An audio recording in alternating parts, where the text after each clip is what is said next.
Boxing on DAZN, sponsored by William Hill.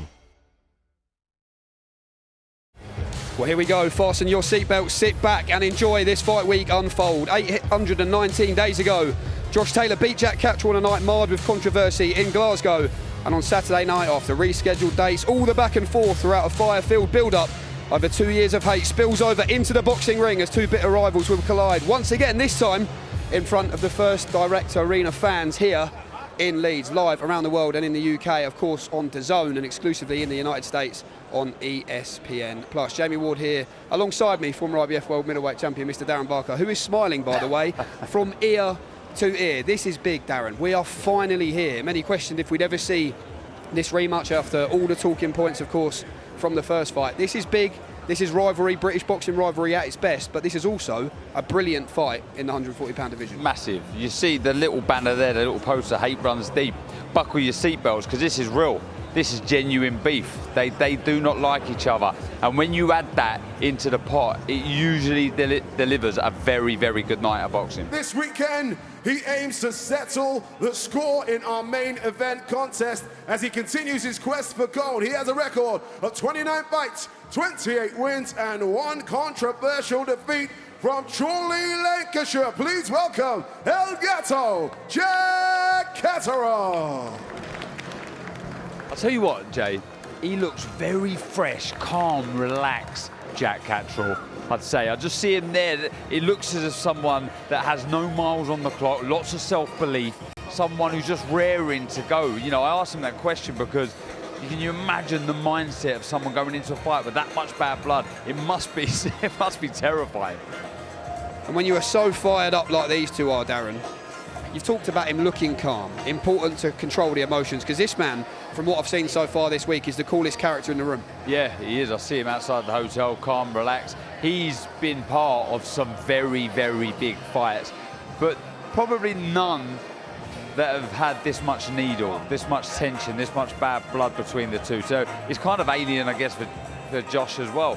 Finally here, you know, it's been a long time coming, you know. I feel like I've been over this 100 times, saying with the situation, we had the rematch on, got the injury and all that sort of carry on. So, yeah, it's been a long time coming, but yeah, I'm looking forward to it. You must be desperate to put this to bed.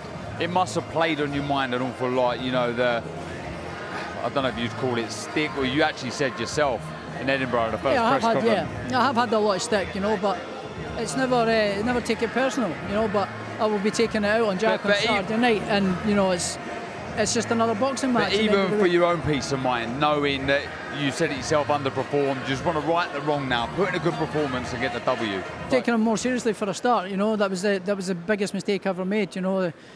The first lesson in the art of warfare is never underestimate your opponent, and that's what I done the last time massively, and I almost paid the price for it. I'm not doing that this time, you know. I know he gave me a tough fight the last time, and I had to dig deep and stuff, so I know what I've got in front of me now this time, so I know the threat that's there now, and I'm taking it seriously this time. So I've made sure I've covered all bases in training camp this time, so yeah, I'm feeling good. Jack Catterall has just wandered in behind us. Jack, if you just turn around, face that camera there, I think we're going to be out of vision for the best part as well. Chev Clark just going through his paces. It's a great undercard, but it's a great main event, and for you, I guess the obvious question to say is, we are finally here. Did you ever have doubts, Jack, that we'd be in Taylor Catterall 2 fight week? Yeah, of course, but ultimately the public have been banging on about it, the fans, the boxing fans, everybody. I'm getting asked every day of the week, so in the back of my mind I knew that this fight was eventually going to happen, but we're here now. Hate runs deep, it's on the slogan. There's that added pressure. Is there added nerves because of that? No, definitely not. I take confidence from how hard I've worked in the gym, and for me, these next couple of days about being selfish, looking after spending time with my team, switching off, and when it's time to go to work in the dressing room, I'll flip that switch and we'll be ready. Do you expect it to be fiery this week between you and Josh? I feel like, you know, we spoke yesterday at the media day, I feel like both of you have spent so much time around each other. The face-offs, has the edge maybe worn off a little bit just on that side of things, or are you expecting as the weight comes down? We seen each other last night and there wasn't a word spoken from him. We'll see, it might change as he's making weight, as I'm making weight at the weigh-in Friday, but right now he's not much to say, and I think we're both focused on the job. When we actually think about it, biggest fight in Britain this year so far by a long way, and perfect timing in the, say, explosion, I guess the resurgence, the resurrection maybe even, of boxing. You know, coming off the back of the undisputed heavyweight world championship fight, what a time for this to land. You know, DAZN, huge numbers last week, more subscribers in boxing probably than they've ever had before. Huge audience, 11,000 sold out at the Leeds Arena on Saturday, probably 3,000 or 4,000 Scots, all of them from Chorley. You know, I mean, Chorley's going to be quiet on Saturday night, that's for sure, but not in Leeds. Perfect timing. People talk about the big fights going to Saudi, etc., which is great because we're seeing them, but really important to put these mega fights on in the UK. This has got the Frochgroves feel, this has got the Frampton Quigg feel, this has got the Bellew Cleverley feel.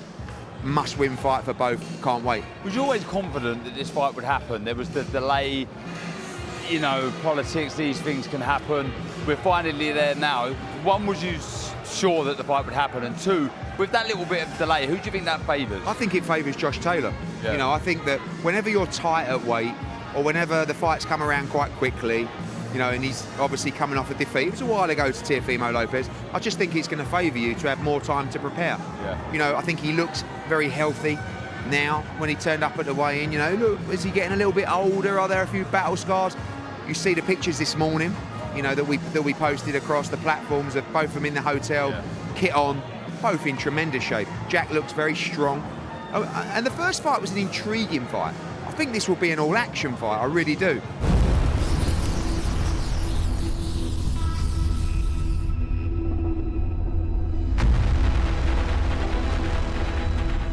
Who knows how it's going on Saturday? Your last ring walk.